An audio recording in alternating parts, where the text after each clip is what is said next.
Welcome today to I Have a Voice. We have a special topic today. We do? Yeah. We are going to talk about parenting teenagers, 7 common mistakes to avoid. Have you ever parented a teenager? Yep, lots of them. Tell us about it. Oh, when I was in the halfway house I worked at, we had kids from 13 actually to 31, but most of them were teenagers. And I did that for 3.5 years. And then we have a son. Yeah, of course. So we want to go over 7 common mistakes to avoid and obviously encourage you. One of the common misunderstandings is that teenage years are about rebellion. We don't believe that. Of course, they're trying to develop their own personality, their own independence, but it doesn't necessarily require rebellion. So encourage you not to expect that, to expect that you have a good transition from childhood to adulthood for your teenager. But we're going to get right into the 7 common mistakes that are sometimes made with teenagers.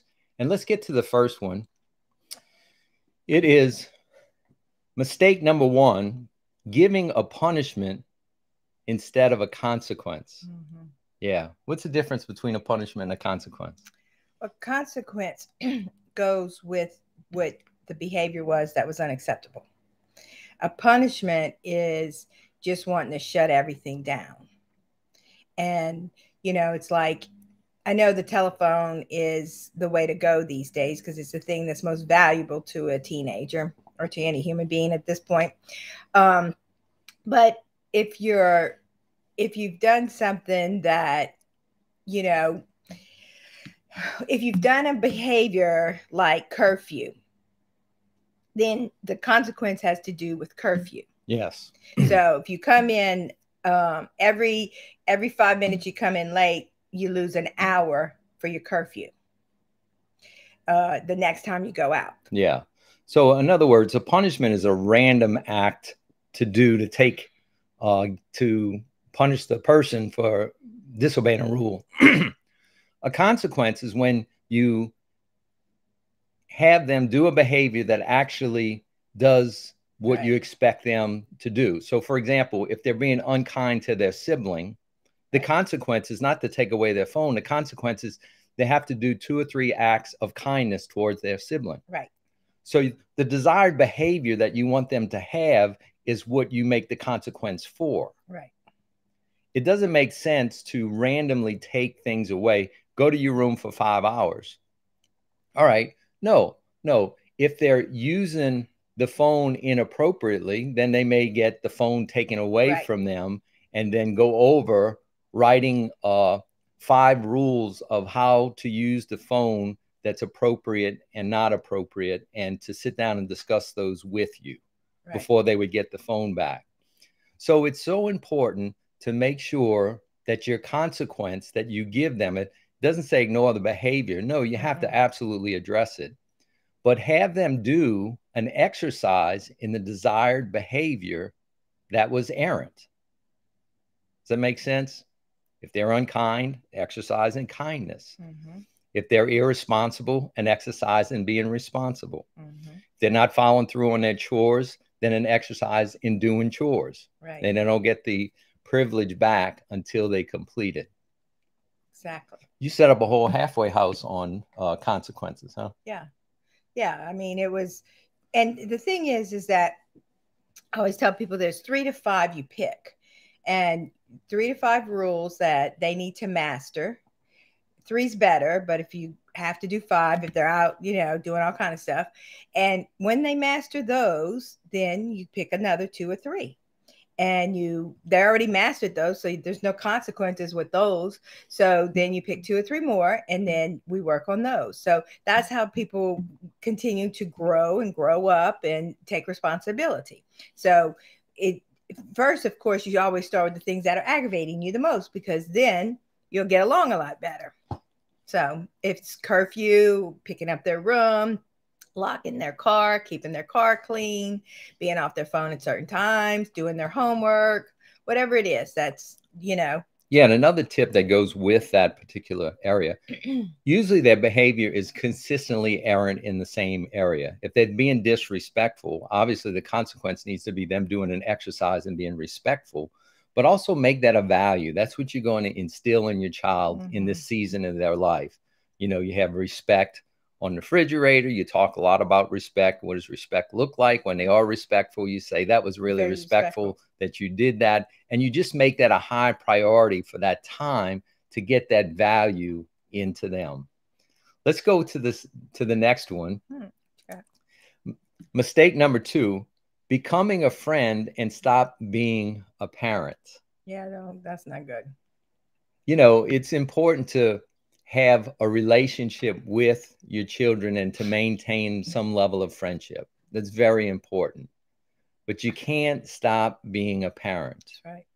Oftentimes, the mistake that's made is out of our own need to feel love and feel a sense of belonging, that when they begin to develop some independence and some isolating that we actually want to become a friend because we start feeling abandoned or not connected, and we start compromising our role as a parent. You have something to say about that? Well, yeah. I mean, the thing is that they have friends. I mean, if we don't have friends, that's our problem, but they have friends. Yeah. So for us to be their friend does not work in the sense that we have to be their leader. Somebody has to say no to them. And it's us. We have to be the ones to say no. And it's not fun.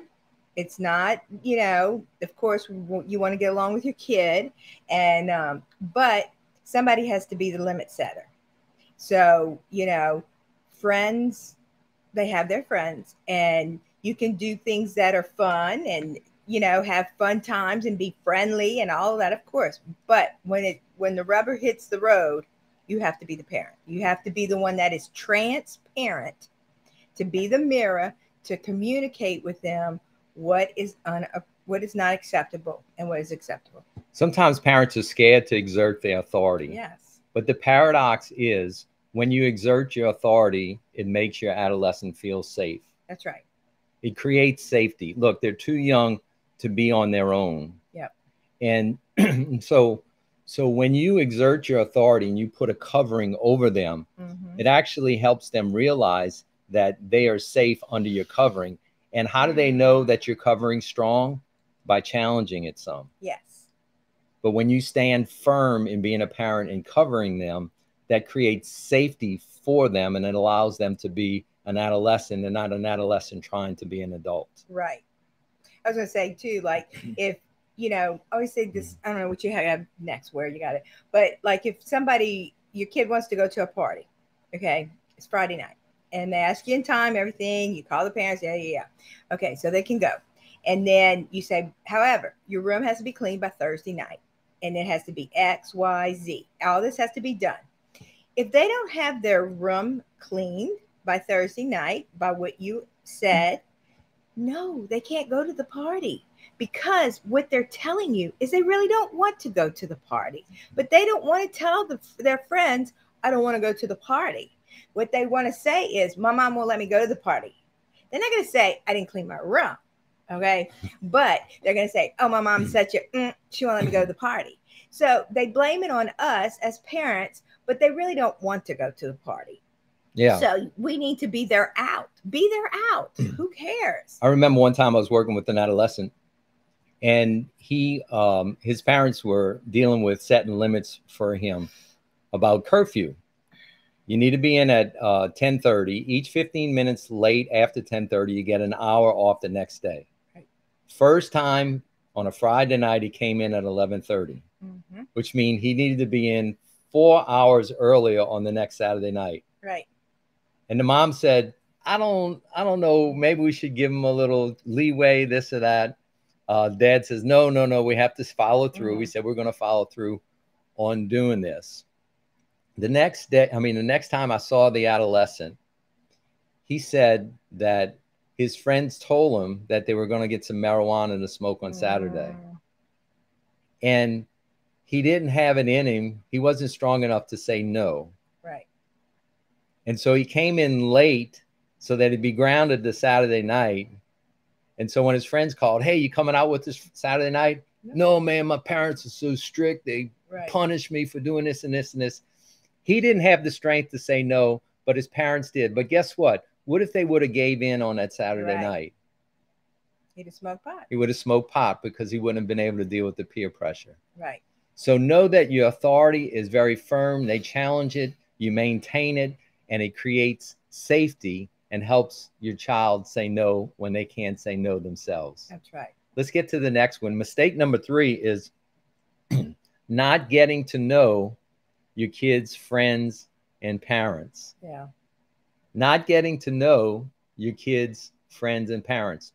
You know, birds of a feather, what? Flock together. Look, if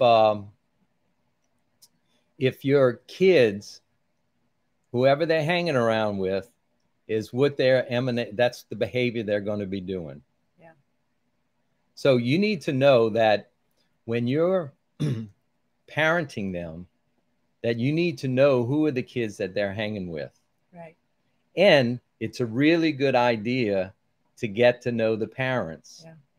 Have open lines of communication.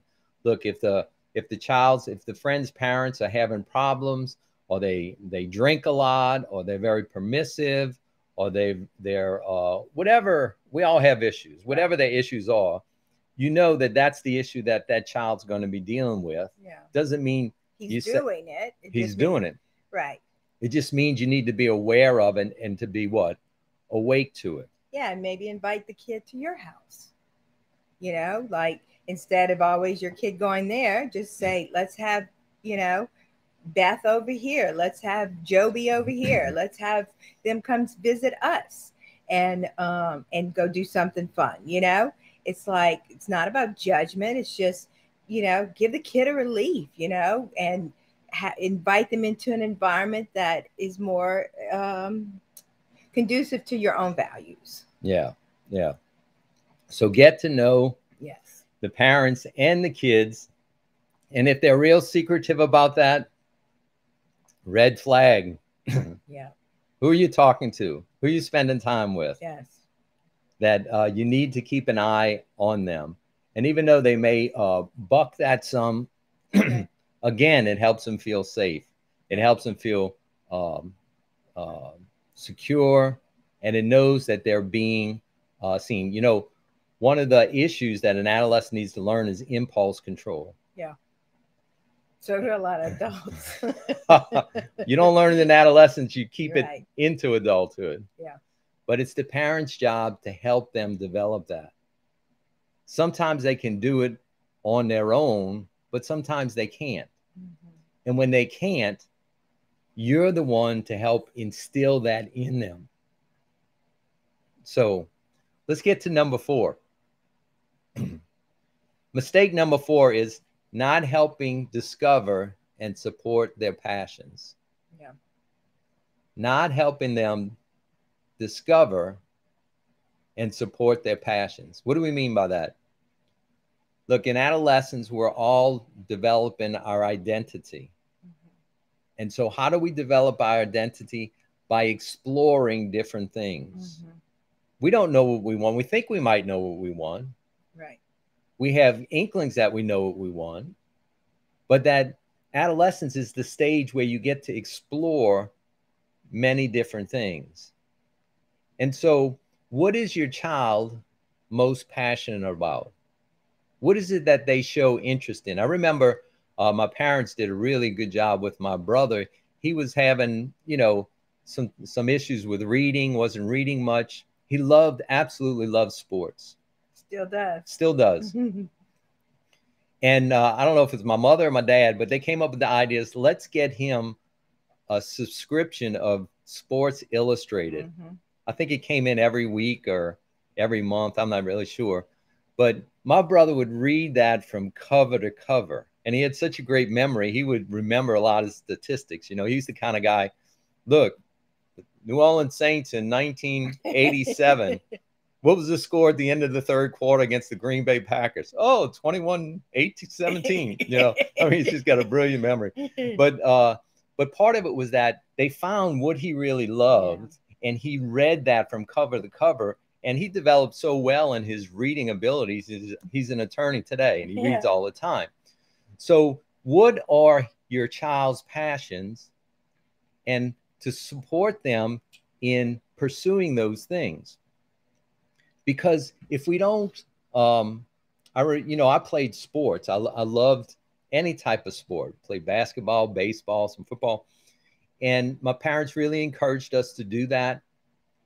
And I look back and say that was one of the best things for me, because it kept me from doing other things.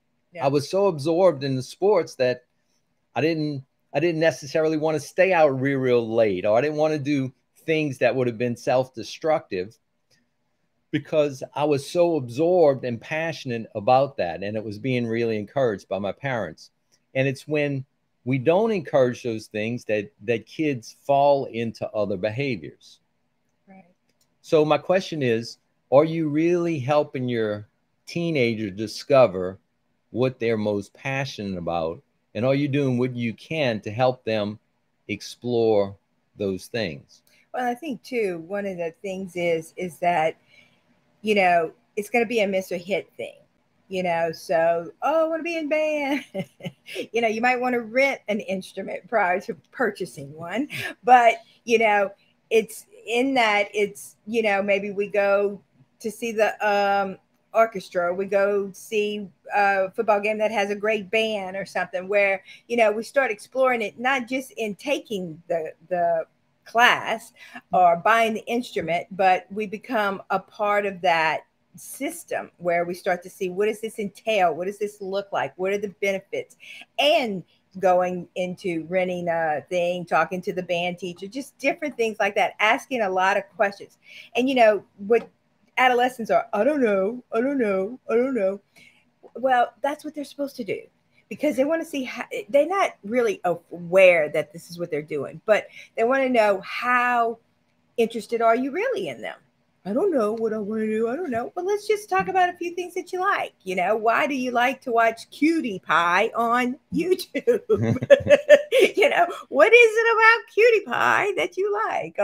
You know, different things like that. And then as we're having that conversation and moving through that journey, we can find some different things and start to explore that, and, you know, be supportive in that, because everything doesn't have to cost $1,000. You know, I mean, there's different ways to do things. Yeah, of course.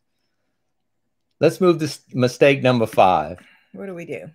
Not having regular family meetings. Yeah, that's not a good thing, not to do that. Tell us about what a family meeting is.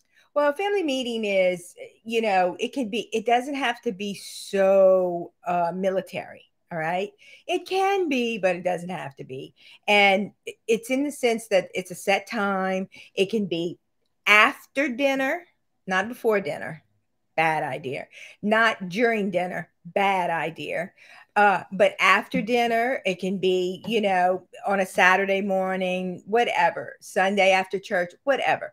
But you bring to the table different things that are not getting done, maybe in the house, instead of having to be a screaming Mimi. You didn't do this, you didn't do this, you didn't do this. You make a note, and a family meeting, we talk about it.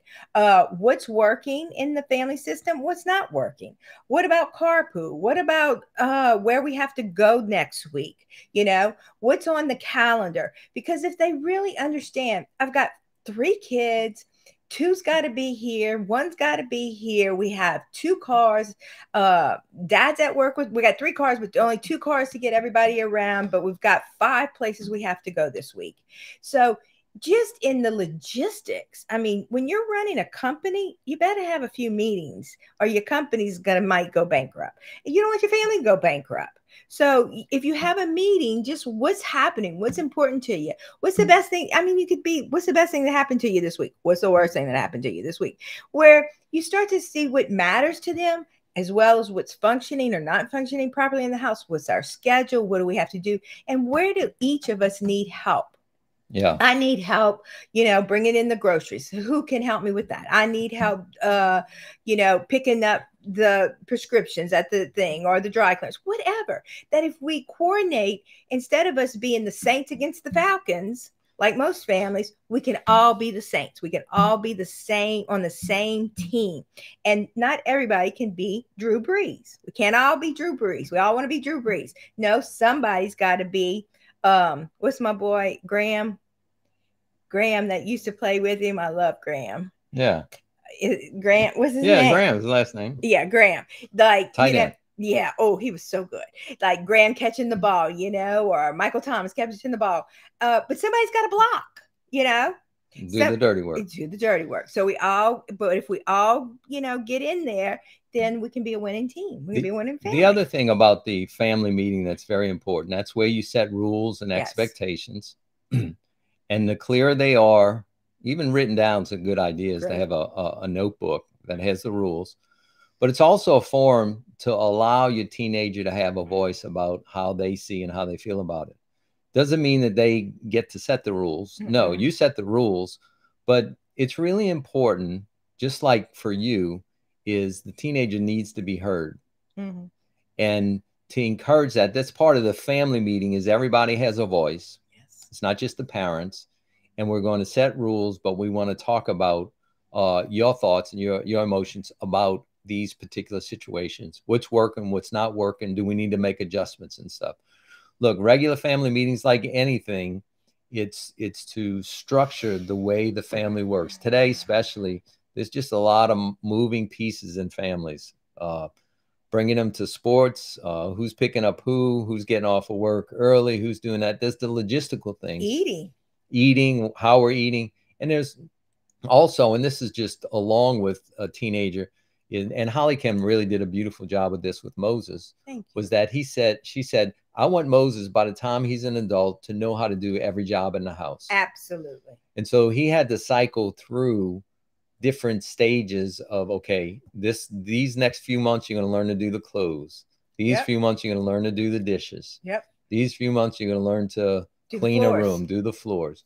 And I can say, he's 22 and he really has all the fundamental things to run a household, and really proud of him about that. But Holly Kim was real good. But that was really done through family meetings and talking. Right. So make sure you have regular family meetings. They're probably best to do weekly or every other week. I was going to say too, I don't know if you have this on there, but today we have cell phones. And like with us, we have a group text, a family text. So that is such a great tool. And I'm sure a lot of you already do this, but that just kind of, Dean always says, heading home, and the first person that writes back is Moses. He says, love you, Dad. Love you, Dad, every single day. It's so beautiful. I don't even have time to respond. He's like, love you, Dad, love you, Dad, love you, Dad. And so in that, it's like he's looking forward to his daddy coming home. And sometimes we're not even there. We're in another, we're in New Orleans and he's in Gonzales. But it's his way to connect with us. And it's in that way we kind of know what's going on with each other, where we're at. And it's just a simple way to communicate on a hourly, daily basis. Yeah, it's good. Mistake number 6, pushing independence before they are ready. Oh, Lord. Mm-hmm. Pushing independence before they are ready. Sometimes parents have expectations in their head about where their child should be, and encourage them to move into that place before they're ready. One prime example, it's easy to see, Moses, he didn't want to drive. He was 15, wasn't interested in learning to drive. 16, was not interested. 17, was not interested. 18. How old was he? He was 18, when he finally started getting his license. Well, he got his license. He got his license 2 years earlier. But when he wanted to drive. But to make him drive, he was 19. He just turned 19. Now, can you imagine if we forced him to drive at 16 and he's not ready to drive or doesn't interested in it? Do you know the risk that we're taking in terms of, he's using this huge machine. He says he's not ready. We force him to do that. That would increase the chances of something really bad happening. Right. It's easy to see in that case, but those are in all different areas. Yeah. What did you want to say? I was going to say too, it's like, and there were reasons why, like, our niece got into a really bad accident when he was like 8 or 9 years old, and she was like in ICU. And then, him and I were on the telephone with my best friend when she got into a really bad accident and she was in ICU, and they both survived. However, it was very dangerous situations. And, Moses is like, Mom, you could really get hurt. This is a serious thing.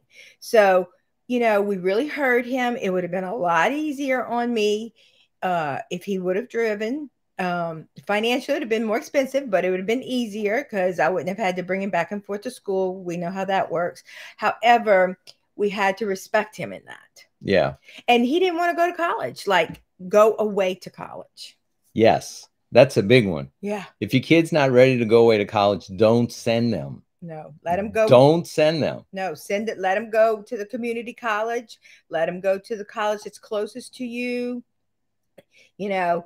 Let him do online. Moses went to community college, and then he started taking a few classes online, and then COVID hit, and he already liked online. He wanted to switch to online before COVID. And when COVID hit, he did online, and then now he is doing all online, and he loves it. He loves online. Yeah, let them develop at the pace that they are developing. I mean, obviously you encourage and push them to grow up. But at the same time, I'm talking about big situations. Don't force them into independence before they're ready, because that's a formula for tragedy. Yeah. That if they can't say no, if they can't handle certain things, and you push them to do it before they're ready, then you're not going to get a good result. Yeah. And I just want to say, I don't know, Scott, but I just wanted to say about anxiety. I mean, I'm 61 years old, and, what had happened in my lifetime, we had people being assassinated, very, leaders, presidents, things like that. When Moses was born in 1999, that's when we had our first school shootings in Columbine. And today they do drills for that. Like if a terrorist comes in or a shooter comes in, children in kindergarten, this is what they do. They do drills on what to do if there's someone that comes in and invades your school with a machine gun, with a weapon. So, it's like, and the news, okay, just in the news, just if you have the news on, everything it's an alert. It's an emergency. It's an alert. Alert news, alert news, alert news. Now, alert news could be, okay, right now, yes, we have the Ukraine war. Okay. But the alert news prior to that could be, there was a bad accident in New Jersey. Yes, it is important. However, I live in New Orleans. That is not affecting my child right now. But my little kid is terrified because it's alert. It's alert. It's alert. It's always an emergency. And that is very anxiety producing. Yeah. So just know that our children have this anxiety that we did not grow up with, you know, and they don't understand it. They don't understand why they have this nervousness in their stomach.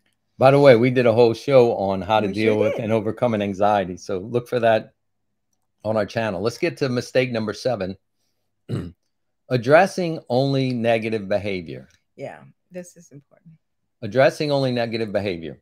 Look, your child, regardless of how they're acting, there's things that they do well. There's things that they're struggling with. Oftentimes as parents, we tend to focus on when they err out of behavior, but we don't recognize them when they're doing things well. And that we like. Yes. And it's perhaps even more powerful technique is to affirm what they're doing right than simply addressing the negative behavior. Right.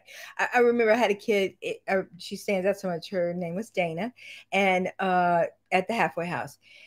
And she came in and she had, this is a long time ago, okay, 30 something years ago. And she had half of her head shaved. I mean, just a beautiful girl. Have her head shaved, other half, and dress with her clothes inside out, like a boy. Okay, boy clothes, but inside out.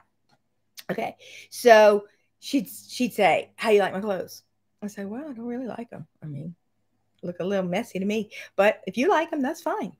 But when she wore anything that appeared to be appropriate, appeared to be on the right side, it fit her, I'd say, and I was honest, and I didn't just say it. I said, "I really like that shirt, Dana. That is awesome. It looks really good on you." By the time she left, she was there with us for a long time, over a year. But by the time she left, her hair had grown out and she was wearing clothes that fit her personality, that fit her appropriately. And she was just precious. Her hair had grown. Instead of it just being short on one side, she had a bob. It was adorable. And she found herself through that. But instead of me always harping on, put your clothes on the right side, put your clothes on the right side. No, I didn't like bringing her out with her clothes inside out. But look, what I did was she was dressed. Okay, I did. This is what we had to do. But once she started to wear things that were more acceptable in society and was more appropriate, I made sure that I told the truth about it. Yeah. Yes. Yeah. So those are our 7 mistakes that we want you to avoid. We hope you find them helpful. Let us know in the comments which one you found most helpful, which ones you need to apply in your life. If you have any questions, feel free to ask us any questions in the comments, and we'll get back with you with an answer. Yeah, and I wanted to say too is that if you have any topics that you're interested in, wanting to learn about, let us know, because we're always looking for new things to talk about. I mean, we have 1,000 things, but we want to also answer questions that you guys have or do shows that you guys are interested in. Yeah, we also have a bonus tip. Oh, we do. You know, one of the greatest gifts that you can give your adolescent child is to have a good marriage. Yeah. If you're married, if you're not, you know, obviously it's not for you, but to have a good modeling marriage and relationship is so important. So our bonus tip is that to improve your marriage, we have a video that we did called Marriage Communication, Talking It Out, which applies to you and your spouse, but also to talking things out with your adolescent child.